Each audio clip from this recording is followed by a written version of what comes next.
Nation of Fit in 10, it is day 60. We have, is it day 60? God, Mark, get on this. It is day 60. We've got 10 days to go. Actually, somebody said this morning we've got 11 days to go. I guess that makes sense, right? If you go 60, 61, 2, 3, 4, 5, 6, 7, 8, 9, 10, right? Because it's 60 to 70 inclusive, right? 11 days. So I stand corrected.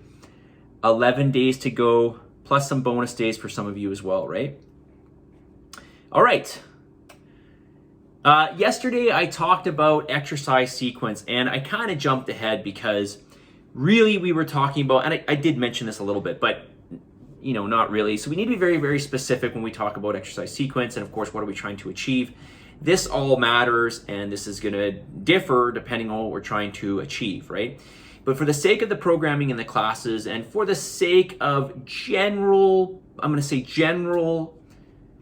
programming when it comes to strength, that's what I was referring to, okay? So I really want to make that clear. Generally speaking, we're going to do like a kind of warm-up.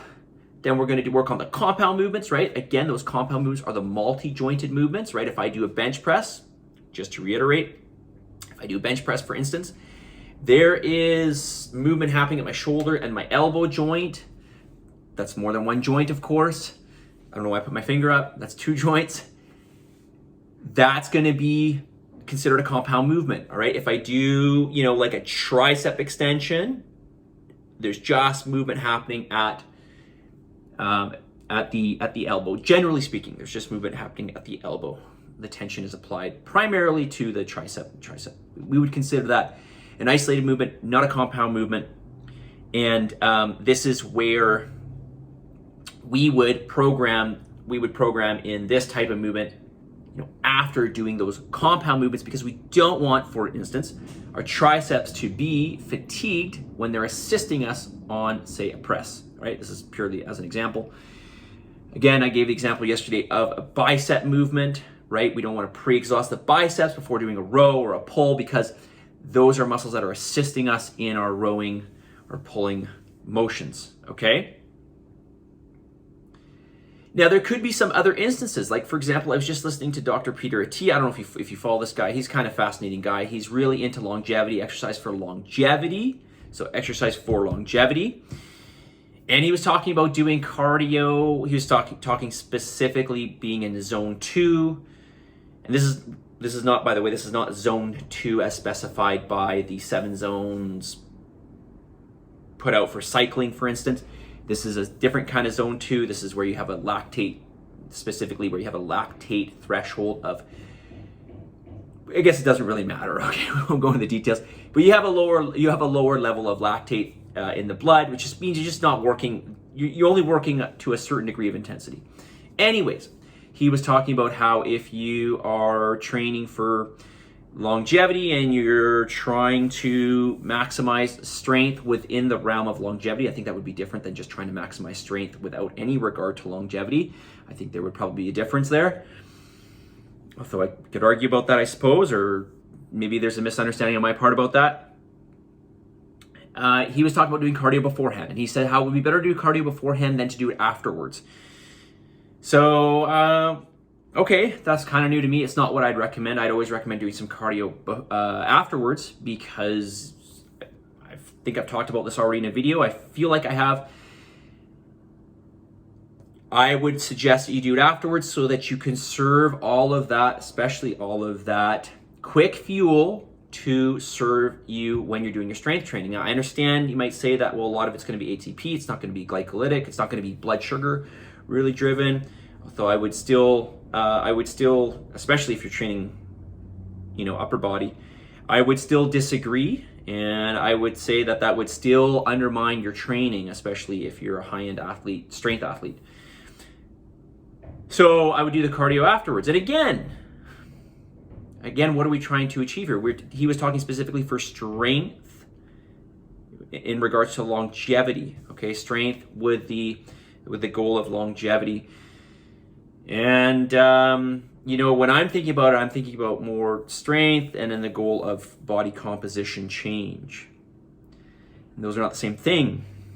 Okay, so the reason I'm bringing this up is because we need to be very, very specific about what exactly we're talking about when it comes to exercise sequence. What are we trying to achieve specifically? Okay, so just keep that in mind, and I just wanted to, without going down a deep rabbit hole, I just wanted to sort of, clarify that, right? We need to be very specific when we're talking about this, right? Just like, another topic might be healthy foods. Define healthy food. This is a really, really tough one, okay? I think we can probably define really unhealthy foods, but it's hard to define healthy food. Anyways, that is a separate topic, which I could actually bring up right now, but I'm not going to. Let's move on to something else. Coffee, yay or nay? Is coffee a good thing to have, a bad thing to have, caffeinated versus uncaffeinated? Well, okay, again, caffeine is something that I would recommend as an ergogenic aid before working out, specifically with weights. I think you're going to have better, I don't think you're going to. The data suggests you're going to have a more effective workout. You're going to have a better stimulation on your nervous system. So we're talking about short term here, short term in terms of performance in the gym. We're going to get more performance out of that. In general, is coffee okay? As far as I know, I probably wouldn't have more than a cup or two per day. Of course, this is going to depend on the strength of the coffee. But I'm just giving out some general guidelines here. And I'm speaking specifically about caffeinated coffee, right? If it's decaffeinated, I don't think it really matters, right? You can have probably as much as you want. To my knowledge, I wouldn't think there would be any within being realistic here, right? Obviously not an endless amount. You don't even want to do this with water, right? You could do caffeinated. I would do 1 or 2 cups of caffeinated per day, just in general as a broad spectrum kind of recommendation. And if you want to use it as a training aid, then I would probably save it for before your training. Okay, sometimes what I do is I do a little bit in the morning, so I'll do like maybe a cup or a cup and a half of wheat coffee, and then before I train, I'll do a cup of maybe slightly stronger coffee. Okay, one thing I want to say about coffee is, in general, it's high in antioxidants, and now there's debate as to whether antioxidants are good for us or not. I don't know. Okay, this as far as I'm concerned, antioxidants are good for us. Okay, that's all I'm going to say on coffee for today, and I'll probably bring up a couple things tomorrow. But in general, 1 or 2 cups of coffee, just to reiterate, 1 or 2 cups of coffee, fine to have, okay? Caffeinated, I'm speaking about specifically. All right, today's message: what is the secret in all of this? What is the secret in all of this? The secret is, and this is the truth, is to be consistent and reasonable. To be consistent and reasonable, to find something that you can follow for a long period of time. Again, you are just a reflection of what you do.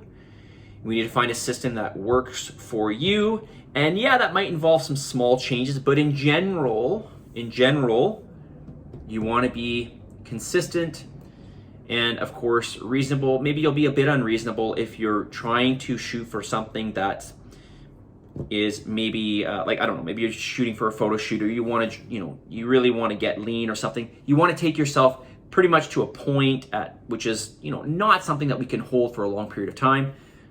Maybe you'll be a bit unreasonable in that sense. But when we're talking about your health, your well-being, your strength, your body composition, we need to follow something that is reasonable and consistent, something that we can upkeep for a long period of time. That is the secret. And believe me, you can have a lot of strength, you can have plenty of health, you can have for lack of better words, you can have a great body composition just by doing that. But you need to be reasonable, consistent over time, not extreme. If you go extreme in any way, and you're talking to the guy who's been through this personally so many times, and I've seen it with so many people, you're going to get frustrated. You're going to ping pong back and forth. You're going to go through extremes, right? Which only makes sense if you're doing extremes, right? Okay, what is the secret in all this? To be consistent and reasonable. All right, positive energy, positive vibes, believe in yourself, for the love of God, give some gratitude, and I'll talk to you all very soon. See you guys under 10 minutes. Very good.